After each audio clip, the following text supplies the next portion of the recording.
Hi, and welcome to the third part of Find the Gap, Fill the Gap, the Key to Business Success.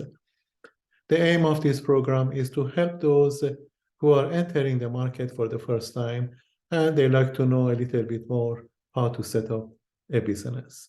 Also helping those who are already in the market, but they feel they are not successful enough and they like to know more how to stay in the market and progress. So I hope this program will help both groups to be among those 20% of businesses who are entering the market and survive.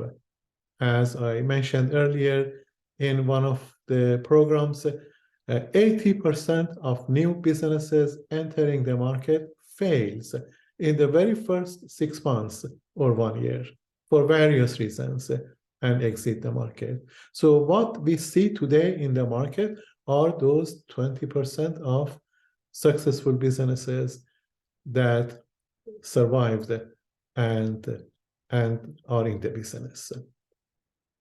So I hope this program helps both groups to be among those 20%.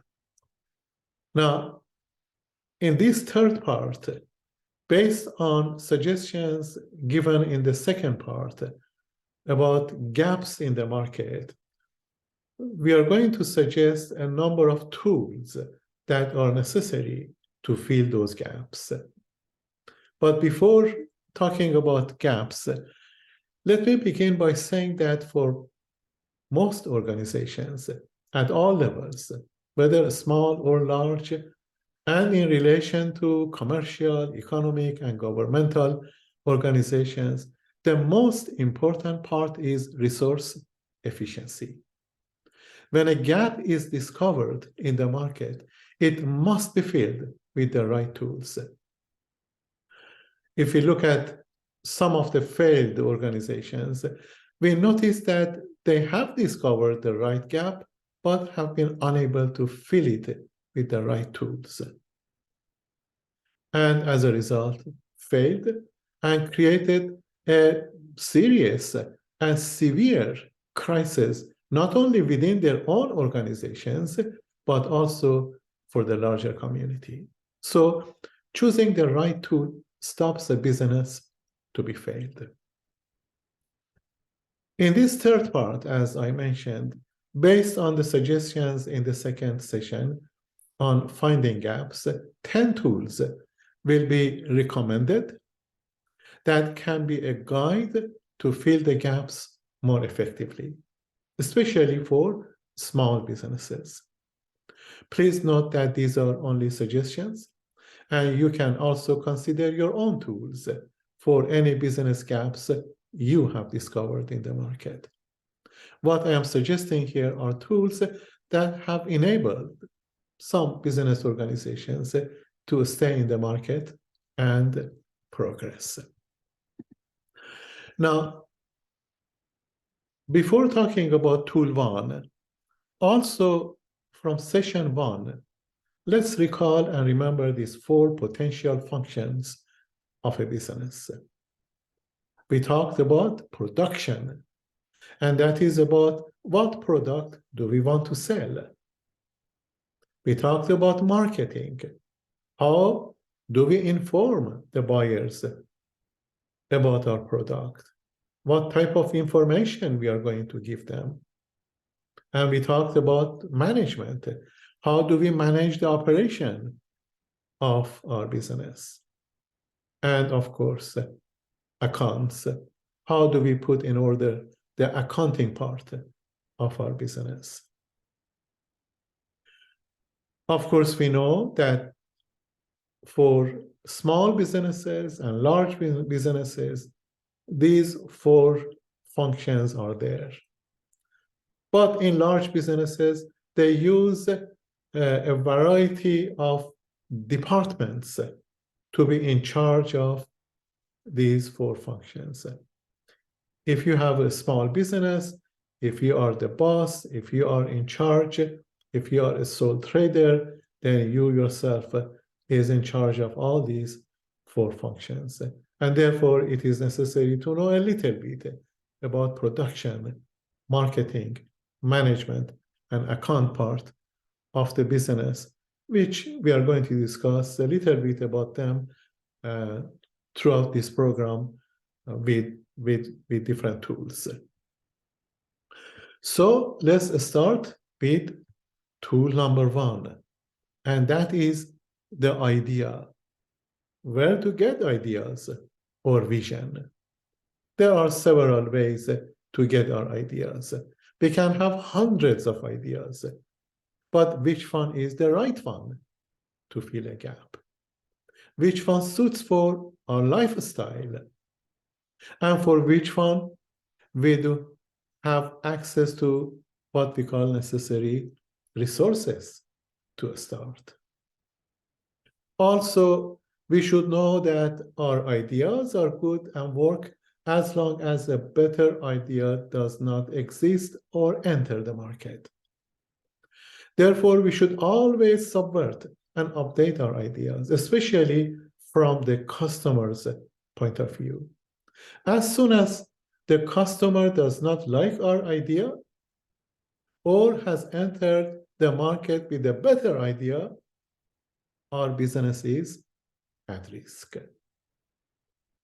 One of the ways to get an idea is through people. We can ask people what gap they think should be filled in the market. They give us ideas. Also consider ourselves as customers. What is a market gap that needs to be filled up from our own perspective? One thing we should remember when we are talking about ideas, and especially when we think we have a good idea, to register it. It doesn't cost much, but it is safe to do it. If we think our idea, our vision is a good idea, is the kind of idea that is right to fill a gap in the market, it's better to register it. Otherwise, others may steal our idea and in their own name put into practice. The second tool is about getting information in the market, including the information I'm talking can be available to business from our family members. Business links are available. Work partners is one way. Work consultants and banks and the government. These are all different ways and different channels that we can get more information. But why consulting with families? Consulting with family members gives us confidence and moral support. Family members may not be experts in the area we want to start a business. However, a loving relationship with family members creates a strong unity in the family, which is essential emotional support and gives us confidence that what we are doing is the right thing. Also, professional business links are available online, can inspire us to get some business information. Having business partner is good if we have yet to gain business experience. In particular, if we are not risk takers and afraid to start a business alone, especially if each partner specializes in one of the business functions of production, marketing, management, and accounts. Also, a partnership can be successful If retired people with experience and expertise, and also with capital for investment, join with younger groups who have energy and innovative ideas, I think these two groups can work very well. The older people, the retired people with expertise, with experience, and also with capital, with younger people who have innovative ideas, have energy, they can work very well and form a partnership to start a business. Bank managers tend to provide advice and guidance on managing a business financially and obtaining finance. In the long run, the bank also benefits from the growth of businesses. And the government in particular believes that strong businesses are essential for promoting growth and prosperity. A small and medium-sized enterprise helps the government achieving its macroeconomic objectives, such as lowering unemployment, stabilizing prices, and growth and development, and much more. This way, there will be more income for the government through taxes. Therefore, government role and participation are essential in paying attention to small and medium-sized enterprises. Government assistance is in areas such as lowering business taxes and fees, providing the necessary capital to start a business, training programs if needed, and much more. So for further information of what kind of government assistance is available, please go online in your own area and find out further information about government assistance for small businesses. So let's go to the third tool.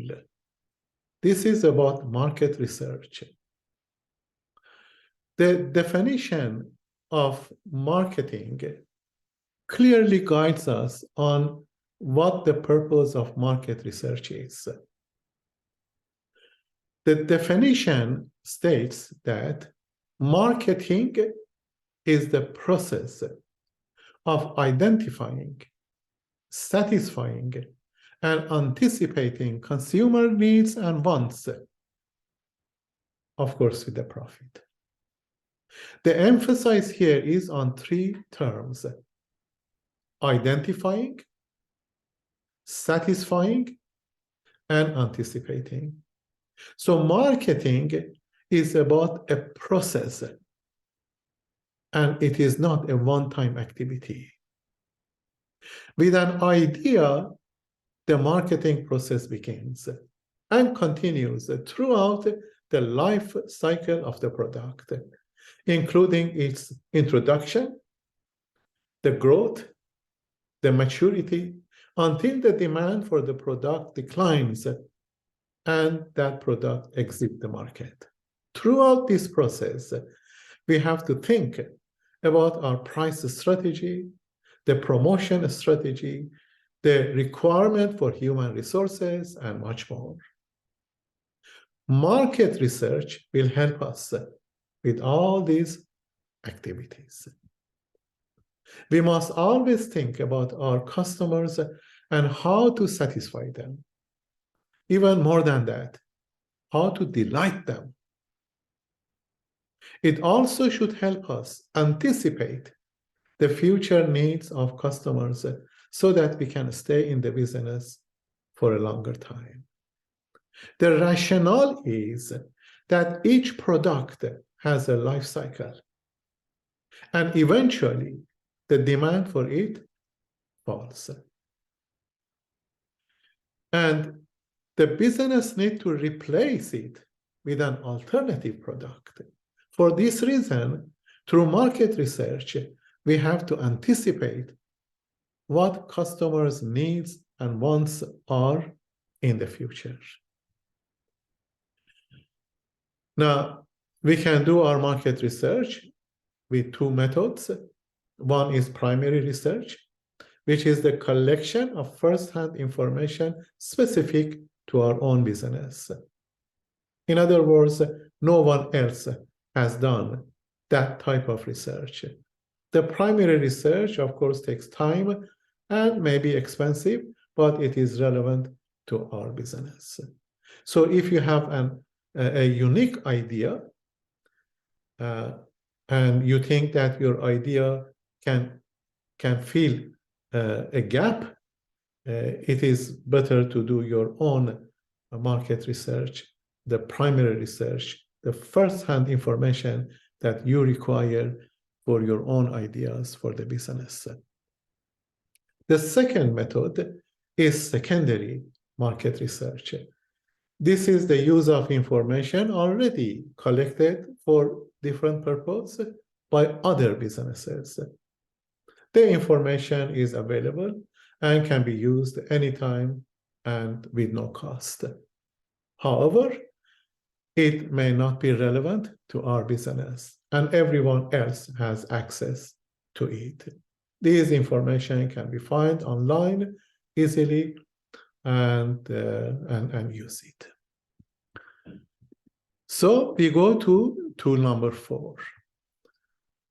The fourth tool is to fill a business gap with a market. It requires a business plan. And this is a crucial tool, a very important tool that some businesses actually are not very good in that, how to make a business plan. So I'm going to suggest a simple business plan here, which is in 9 different categories. And I suggest that for each subject, for each category, you write one paragraph, one short paragraph in your business plan. So the plan helps the business in clarifying its objectives. It not only shows the direction of the business to the owners, but also employees will know the objectives and the direction the business goes. Also, it enables the owners to know precisely what the business needs are, such as the needs for human resources, for capital needs, the marketing process, and the future plan. A business plan is essential in convincing a financial institution, such as a bank, to invest capital in the business by demonstrating the uniqueness of the idea for starting the business and why it is likely to succeed. So if you want to apply for a loan for capital investment by a bank, you should prove to them that your idea is unique and works.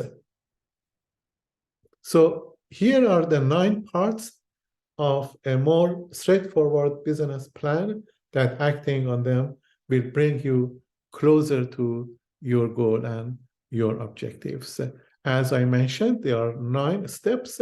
For each step, you better write a short paragraph and complete your business plan. First, the idea, and we talked about this earlier. Then, the uniqueness of the business.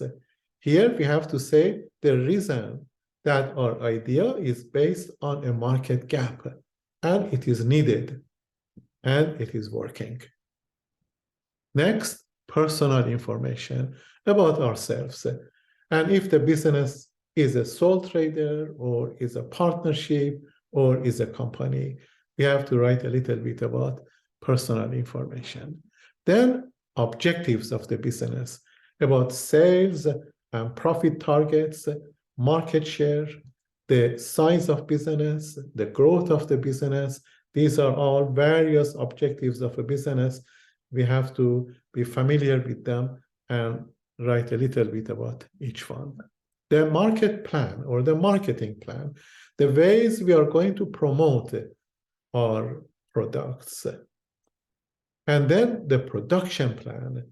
Are we using, for example, more human resources or more technology? And also, if the production takes place more locally or overseas, because some businesses, their products are produced in another country, especially in a country that the resources are cheaper, especially the human resources. The production takes place overseas and they import and sell locally. Then how the business will operate. This is the administration part of the business. And financial matters, the capital invested by owners or partners or a financial institution. Also, business plan need to pay attention to how much it will cost to get the business off the ground. Especially if you are applying for a loan from a financial institution, they like to know about this information. And then SWTO, for a business plan to be a valuable tool and convincing document, it must be accurate and realistic. It should show the strength of the business. It should show the weaknesses, the opportunities, and the threats that are there in the market. So we will talk about this a little bit more in tool number 10. Now we go to tool number 5. This is about niche market and mass market. This is another essential tool for filling the market gap. A question and critical decision for many businesses are whether to aim for a narrow group of customers or a broad groups. Niche and mass marketing strategy are the answer. They can meet most of the marketing objectives of a business. But first, let's define these two terms, niche and mass marketing. Niche marketing targets a product or service at a small segment of a large market. Mass marketing is aiming a product at all markets. Now, in a niche market, a business can adapt its product to meet the specific needs of each market. Also, it is attractive for small firms because there may be little competition in the market for the product they are selling. Some niche markets are based exclusively on high-quality products. Most of them are located in remote areas where the cost of business is lower, especially the cost of premises. In this market, advertisements can be designed to appeal to the targeted market segment. This will lower, again, the cost of advertising. These are the reasons that generally businesses in the niche market makes a good profit. Let's look at a couple of examples. A unique and special shoe shop for those with a specific size of feet can be a niche market, or a grocery shop for vegetarian or vegans, which are becoming very popular these days. There are several reasons that a business in a niche market can charge a higher price. One is that a higher price can be charged because consumers cannot find a substitute in the large market. Another reason for charging a higher price is that there may be fewer competitors, especially if large companies are not attracted to a relatively small market. For example, in a niche market, a business can only produce enough for a small market.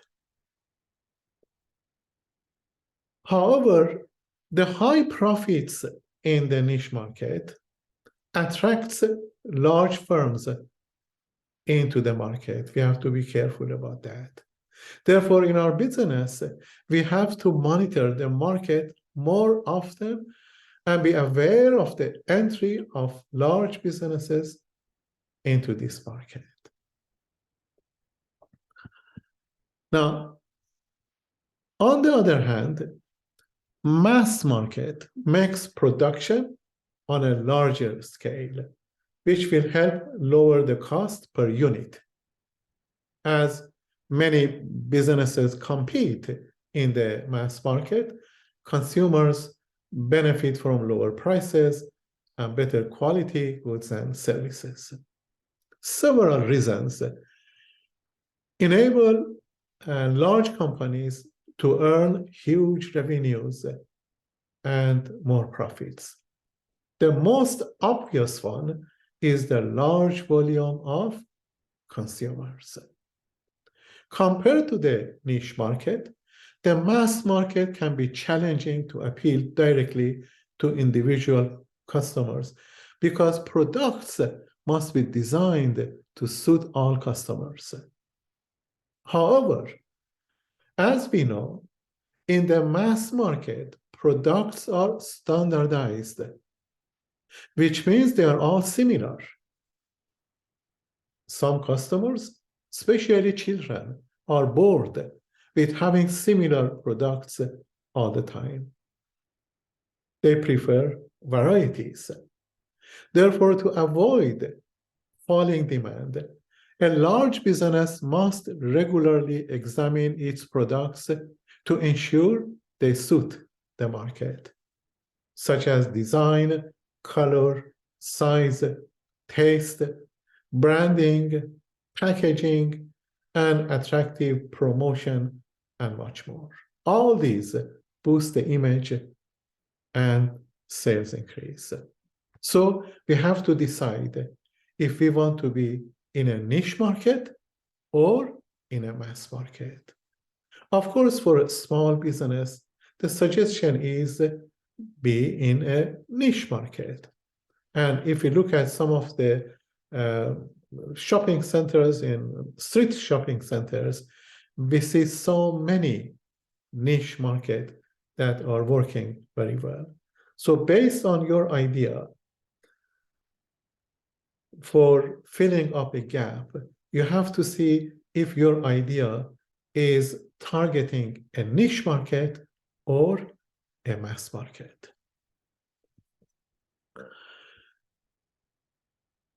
Tool number 6 is about business sustainability. The idea of business sustainability, or the word sustainability, or sustainable development, actually was introduced around 1970 by the United Nations, and the definition of sustainable development presented by the United Nations has 3 conditions. That sustainability means producing products that are good for the present generation, also should consider the future generation, and also should preserve the environment, the ecosystem. So this is the definition of sustainability or sustainable development. But in the business also, we use the same concept. In business, sustainability is about the marketing mix. It is a method of marketing that is a mixture of product, price, promotion, and place. And all 4 terms starts with letter P, and sometimes we call them 4 Ps, such as a mixture will satisfy and delight customers.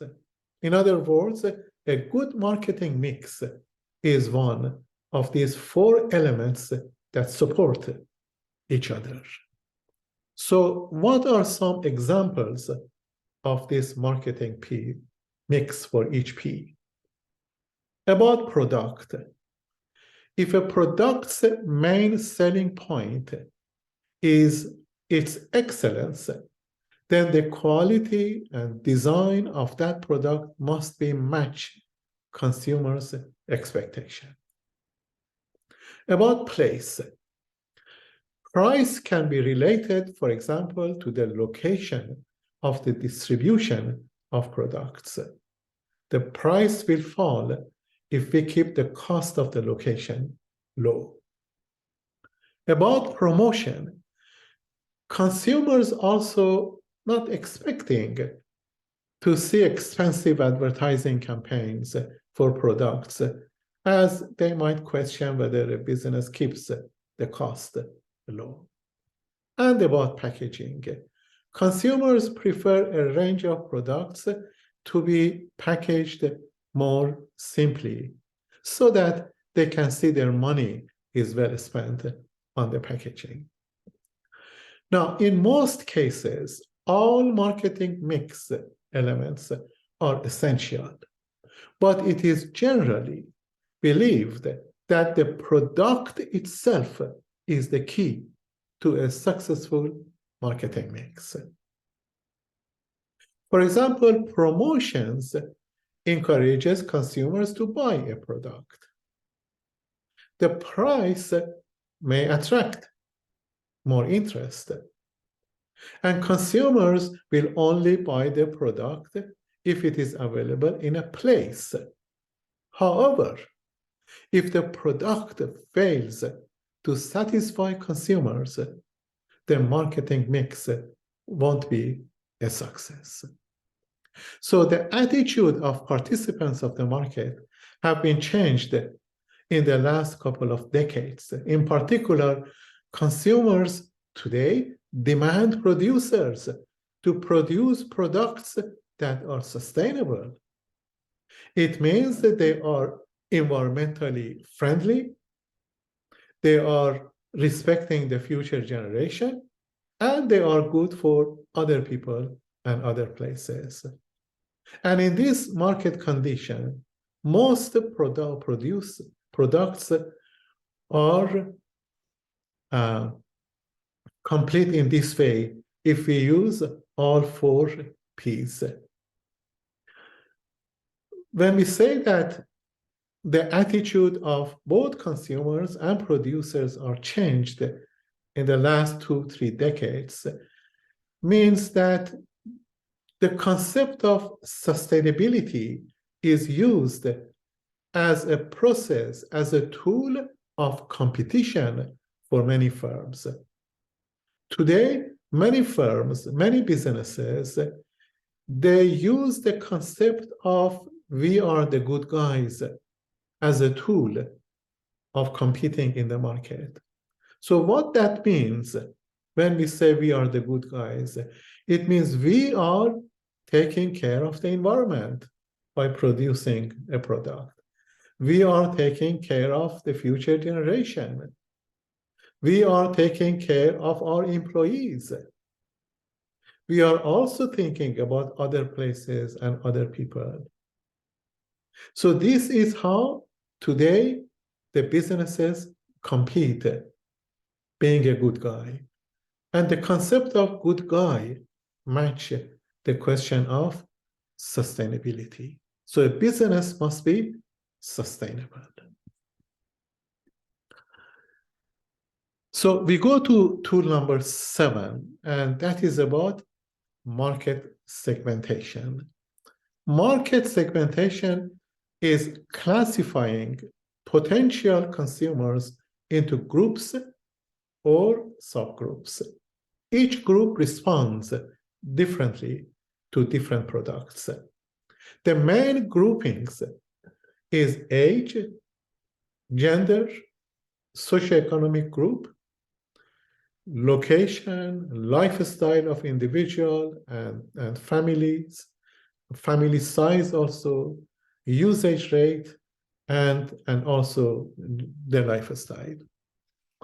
The segment or segmentation based on lifestyle is becoming more popular as businesses can use credit cards and loyalty cards and records to identify the pattern of individual expenditure, also family expenditure, food purchases, which are classified according to the tendency to buy, whether takeaway or organic foods or health foods. These loyalty cards, records, and credit cards actually help businesses to gather a lot of information from consumers. Usage frequency of purchase is also important. Some consumers, known as early buyers, like to be the first to try new products. Also, consumers can be classified according to how often they purchase a product. But what type of segmentation we should use?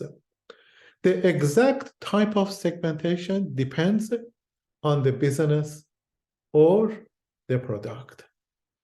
For example, in the case of clothing, gender is essential, especially for children's clothing. Every business uses only some type of segmentation. It requires good marketing to identify the right business product and service segment.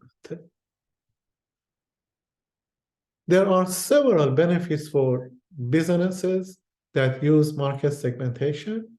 For example, an increasing in market share, assisting new product development, extending products into a new market, and identifying ways of marketing a product.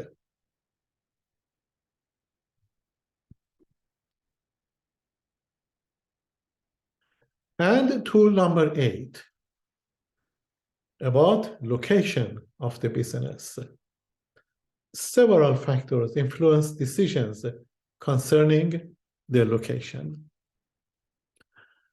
I have to mention here that one of the reasons of failure of many businesses in the market is this tool, the absence of an idea about location. So I hope this tool will help you in this regard. So the factors we have to consider when choosing a location. One is the cost of premises. The significant decisions concerning the cost are related to the premises. The location allows the business to minimize its cost and therefore its selling prices. The cost of premises for a small business is a large percentage of the total cost. For this reason, many businesses choose to locate away from the town center or the city center to benefit from the lower rents. Also, the cost of labor. This is one of the high costs of any business organizations, small or large. In many countries, there are significant variations in wage levels. As the labor cost is high in developed countries, many companies get the advantage of lower wages in developing countries to produce their products. And then infrastructure. Infrastructure is vital for most businesses, including local facilities, expansion, and safety. Businesses need essential services that allow them to operate, including bus and train facilities. It is essential that the labor force can easily have access to the place of work. Also, high-quality telecommunications is necessary. The local infrastructure may be more critical to small businesses than the regional or national infrastructure, such as the availability of parking space, bus and train routes close to the business, and easy to receive deliveries. They are also considering future expansion if the business premises are suitable for development. In this regard, if you're choosing a location for your business, you have to think about the future. If your business expand, if you're successful and you want to expand your business, whether the current location is a suitable one for expansion. These are the things that you have to consider when choosing a location. And the safety of the location. For example, customers are cautious about shopping in areas with high criminal records. Therefore, poor location is one of the leading causes of the failure of many, many small businesses and must be considered when researching the market for entering and doing a business.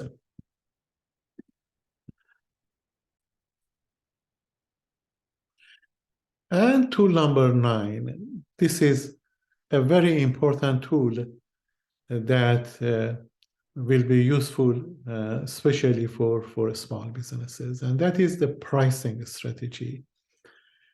Pricing a product is the most critical and most difficult decision of a part of any business. And I will spend a little bit more time on this subject. I will emphasize 2 points relevant to small businesses. One is the pricing strategy, and the other one is factors determining prices. So there are several pricing strategies that I'm going to talk about them briefly. One is price skimming. What that means, this is a strategy in which a high price is set for having a high profit margin. This price is often used when introducing a product that appeals to customers willing to pay more for a new innovative product. The strategy is to start from a high price and gradually reduce it to the other groups of buyers. Examples include TVs, air fryers, and many, many more innovative products. The next one is penetrating pricing. This is the opposite of skimming pricing. This strategy sets a low price to enter into a market or achieve a rapid market share growth. Many businesses use this strategy when releasing a new product and possibly to increase brand awareness. The price can be increased gradually once customers are attracted to a product and become loyal customers. This is important, friends. So if you want to enter to the market, maybe starting with lower prices, attracting more customers, make them loyal customers, and then when you gradually increasing the price, they won't mind. They like to stay with you. Then competitive pricing. This is based on market condition and also market competition. We are looking at the price the competitors are selling the same product. Our price should be lower to attract new customers. Alternatively, we can provide better services than our competitors to attract more customers. The danger of this type of pricing is that it may cause a price war, which may become unethical. So be careful about a price war strategy. Then cost plus pricing. This involves calculating total cost and then applying a markup percentage to them to reach an asking price.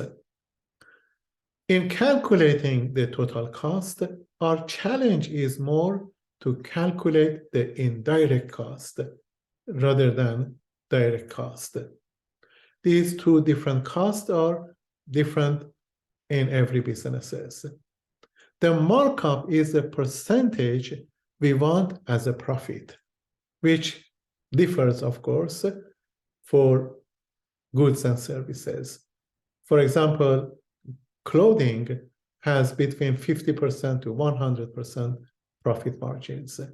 So how much markup or how much profit we want depends on the life cycle of our product. The next one is price discrimination. This involves charging a high price to some customers for the same product because they are prepared to pay such a price. There are many examples of this kind of pricing. For example, the price of university textbooks is lower for students and for the general public. And also psychological pricing. This pricing strategy is intended to give an impression of money value. For example, a price of £99 or $99 instead of $100 or £100. Although a few businesses do not use this strategy anymore, however, the frequency of its use suggests that some businesses believe that it does attract extra customers. So these are about the pricing strategies, a number of pricing strategies. You may use a combination of these different pricing strategies. You have to be very careful which pricing strategy you want to use appropriate to your product or service. But what factors determine prices? This is also important and helps you to choose the right pricing strategy. One is the necessity. Consumers still buy products at any price and quantity if a product is essential. It doesn't matter if the price is high or low because they have already satisfied their needs with the amount they purchased. For example, the amount of milk for a baby. It doesn't matter if the price of milk rise or fall. Parents buy milk. It is a necessity. They don't look at the price, but they buy the amount of milk necessary for the milk. They don't buy too much if the price falls, or they don't buy less if the price increases. Milk is a necessity for the baby, whatever the price, parents buy it. And then availability of substitutes. If there are no alternatives to a product, a consumer is likely to buy it at any price because there is no alternatives. However, consumers will switch to a close alternative if its price is lower. For example, tea and coffee are substitutes. And if I, for example, am fine with both, then if the price of one increases, I will switch to the other at a lower price. Of course, it depends on consumer taste and how close the alternatives are. Some people like, for example, tea only, and others like coffee only. In this case, tea and coffee are not close substitute. And the next factor that affecting pricing strategy, of course, is the income of consumers. In this case, rich people are less worried about price rise than poorer people. Poor people are more careful about buying products. They look at their income, especially when they are unemployed.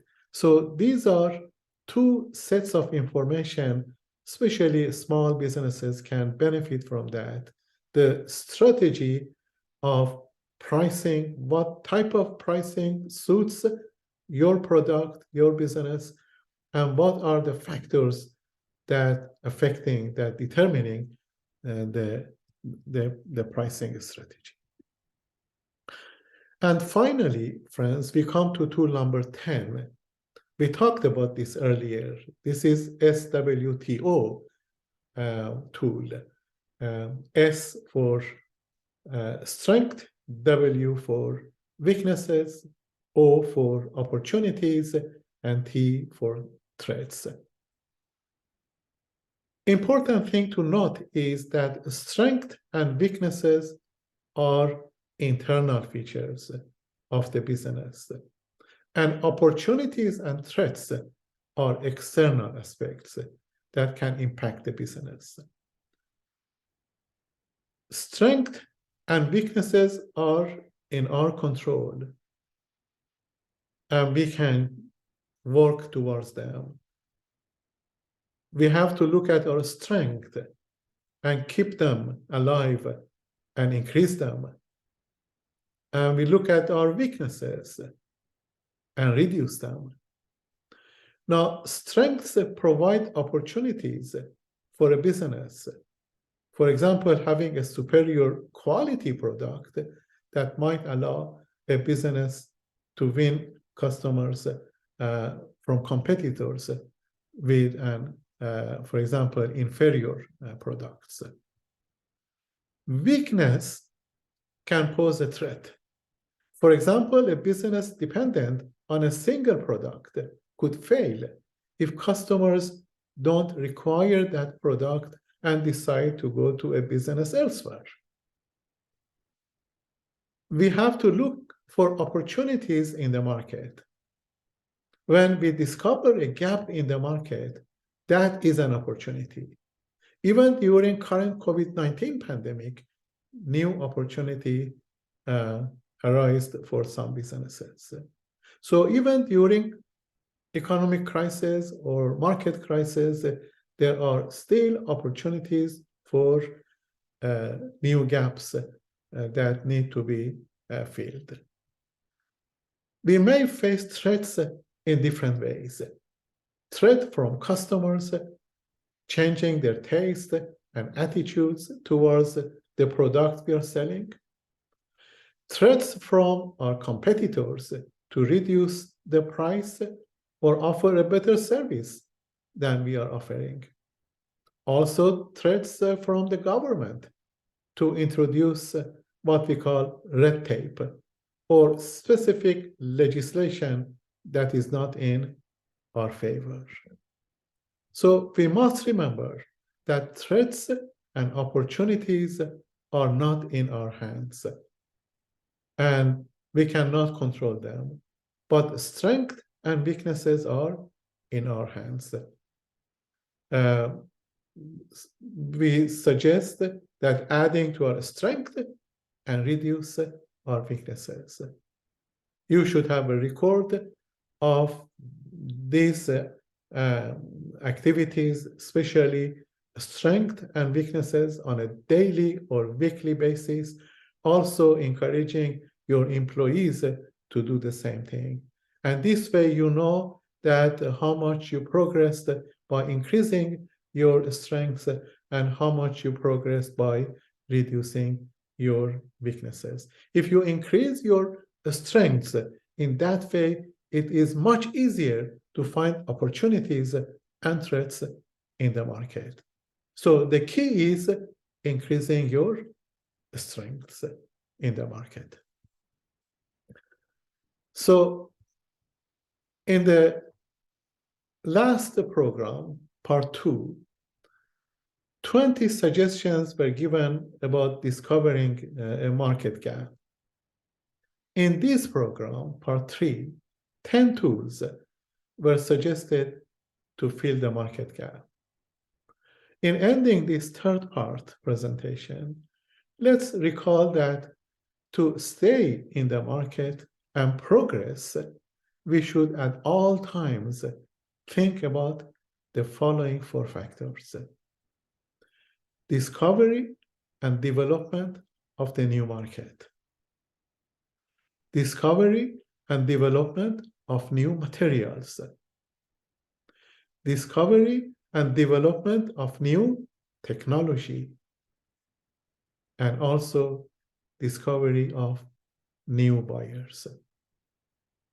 Well, I hope you enjoyed this 3 parts program designed for those planning to start a new business, or if you are already in the business, but you feel that you are not successful enough. I hope these 3 parts presentation helped you to stay in the market. Good luck, and thank you very much for watching this 3 parts program.